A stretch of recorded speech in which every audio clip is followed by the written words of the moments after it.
Ang kwento. Ang kwento. Mula sa mahiwagang Burnay.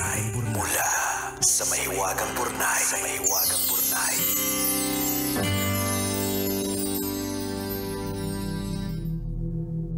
What?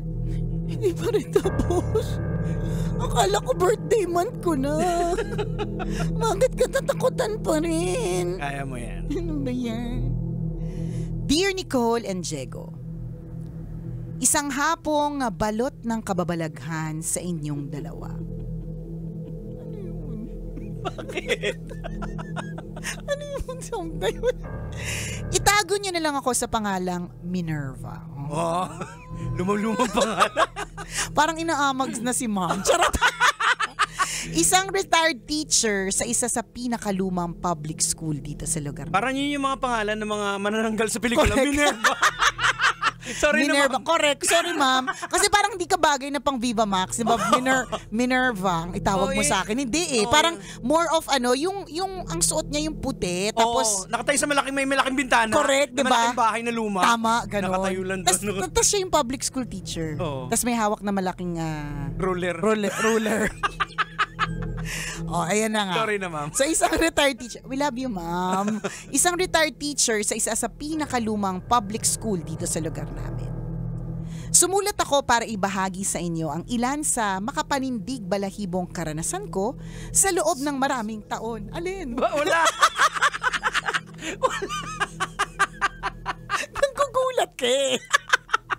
Maraming taon ng pagtuturo. Diego, gusto kong abutin yung birthday ko. Sa November 28. Oh, tandang-tanda ko pa, Lunes noon. Makulimlim ang panahon at nagbabadya ang tila ba isang mahaba at malakas na pag-ulan. Nahuli ako sa pagpasok kaya hindi na ako nakadalo ng flag ceremony. Hinintay ko na lang ang mga bata na bumalik sa classroom. Pagbalik ng mga bata, isa-isa nila akong tinanong kung bakit may batang napakadumi sa hagdan. Uy. Halos lahat ng bata sa klase ko ay nagkukwento tungkol sa madungis na batang nadaanan nilang abala sa paglalaro. Kaakyat pa lang nila noon kaya sigurado akong aabutan ko ang bata. Kaya naman, dali-dali akong lumabas ng silid-aralan at pumunta sa hagdan pero wala na ang bata. Tinanong ko ang school janitor na nagwawalis sa area na yon pero wala daw siyang nakita. Tinanong ko ang mga kapwa guro ko kung may napansin sila pero wala din. Halos sabay-sabay silang dumaan sa hagdan pagkatapos ng flag ceremony kaya kung meron niyang bata sa hagdan, siguradong makikita din nila ito.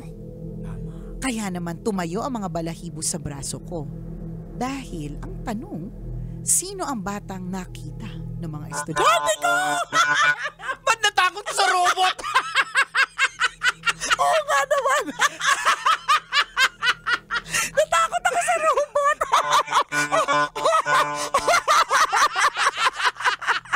Sabi, ako may natakot sa robot. Walang iya ka. Pambihira. Pinilit kong kalimutan ang insidente yun at naging abala sa pagtuturo maghapon. Sa wakas ay natapos na naman ang isang buong araw ng pagtuturo.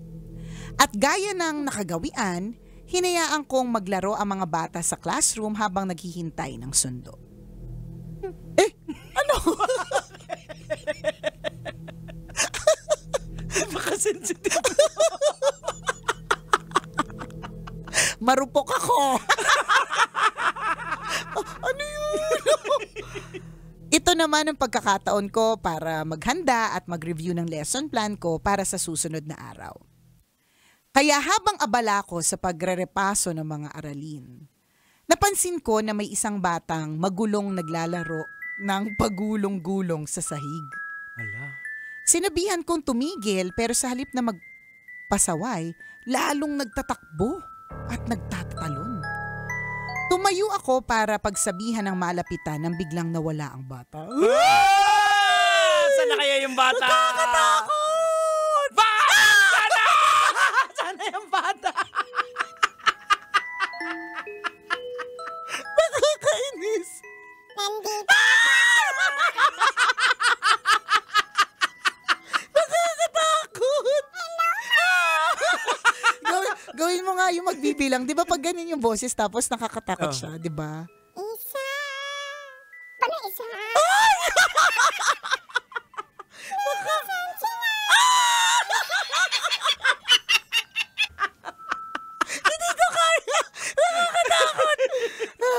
Request ka tapos. Yan tayo eh. Super request ako, tapos ako'y natatakot. Sinabihan ko yung bata na tumigil pero again, sa halip na magpasaway, lalong nagtatakbo at nagtatalon. Tumayo ako para pagsabihan na malapitan nang biglang nawala ang bata. Hindi naman bumukas ang pinto kaya sigurado kong hindi lumabas. Natatakot, kasama mo pa! Hindi nagtagal bago ko napagtanto na nag-iisa na lang ako at wala nang kasama sa classroom. Wala akong pinagsabihan nito dahil ayokong katakutan ang classroom ko. Pero isang Sabado, nagde-decorate ang co-teacher ko sa classroom dahil papalapit na ang Pasko. Ah!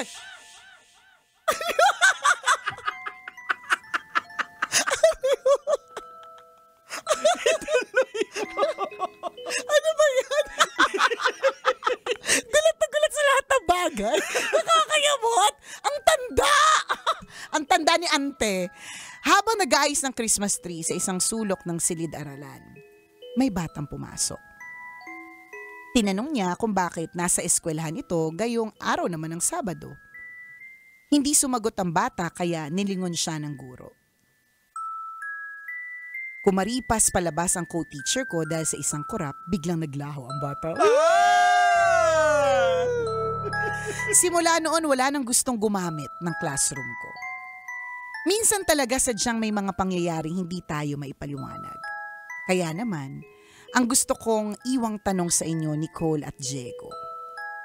Sigurado ba kayong, dalawa lang kayo sa booth na yon?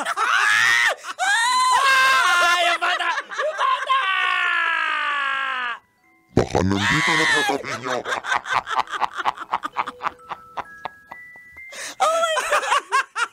Hindi ko kaya. Yung bata! Bunga nga ng pusa eh! Ano ba yan?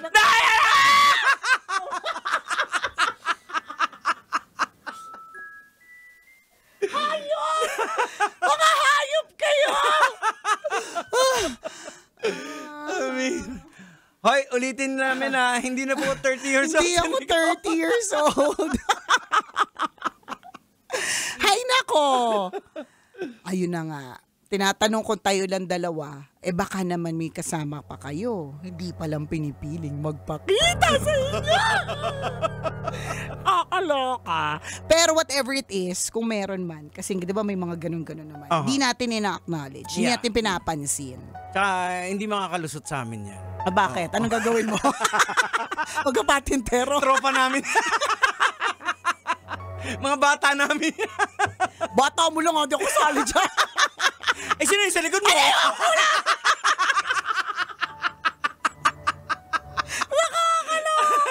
Alam mo, buti na lang, eto pagiging magugulutin ko, naman ako sa side ng mommy ko eh.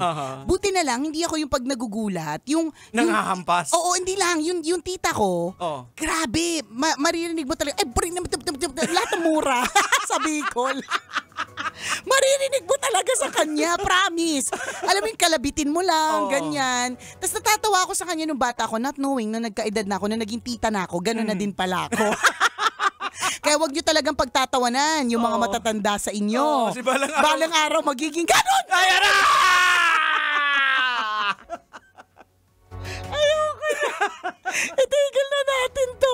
Hindi, pero totoo ha, wag yung pagtawanan kasi balang araw, magiging ganun din kayo. Ayun. Matatakutin. No, di ba?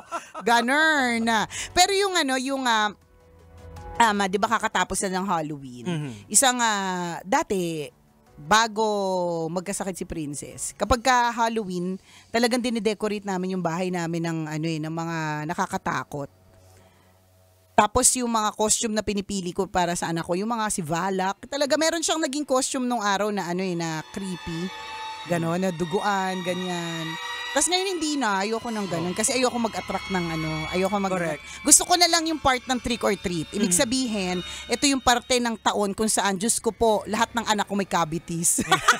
So sandamukal na candy na nakukuha nila sa mga bawat bahay. Yun lang. Tapos nakaano sila, superhero. Yan, princess. Yan, mga princess. ganun. Diba? Yung mga ganun. Hindi Oo. na yung mga nakakatakot. Mga monster, Oo. Pero dati talaga, si princess, na-experience yan. Oo.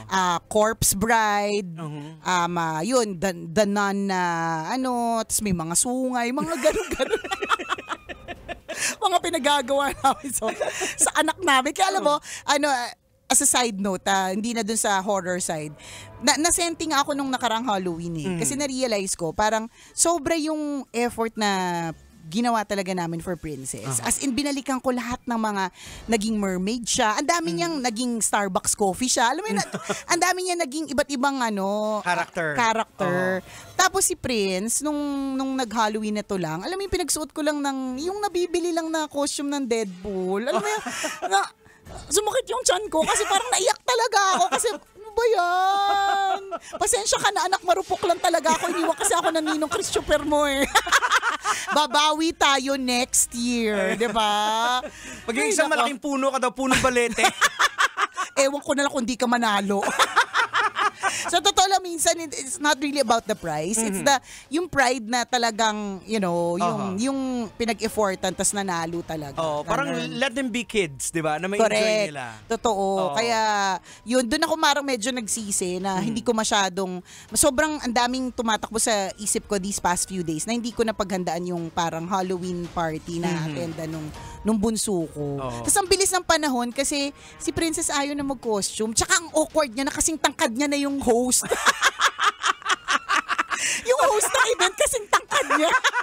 So ang awkward na, ganun kabilis yung panahon. Na naaalala ko pang binibihisan ko siya bilang wala na siyang magagawa kung ginawa ko siyang Starbucks coffee, isa siyang mocha frappuccino, binihisan ko siya ng Rainbow Bright, kung ano-ano yung binihis ko sa kanya.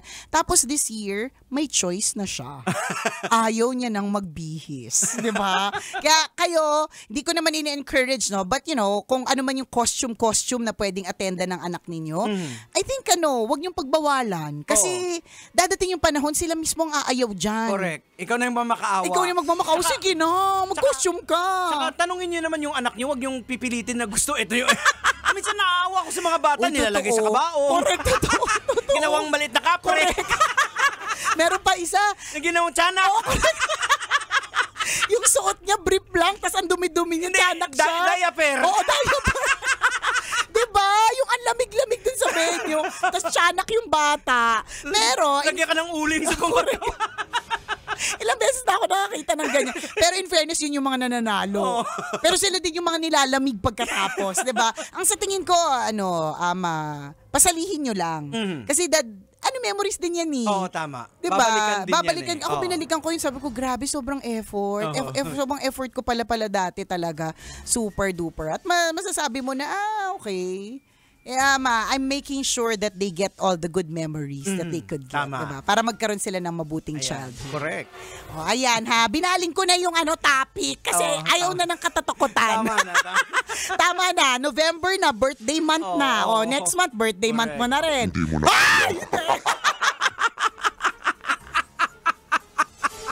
Yung akala mo.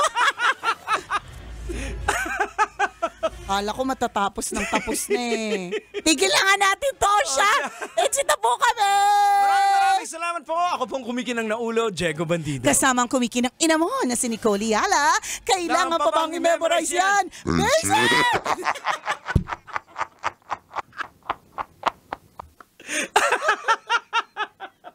Kailangan pa bang i-memorize yan? Love Radio. Basic!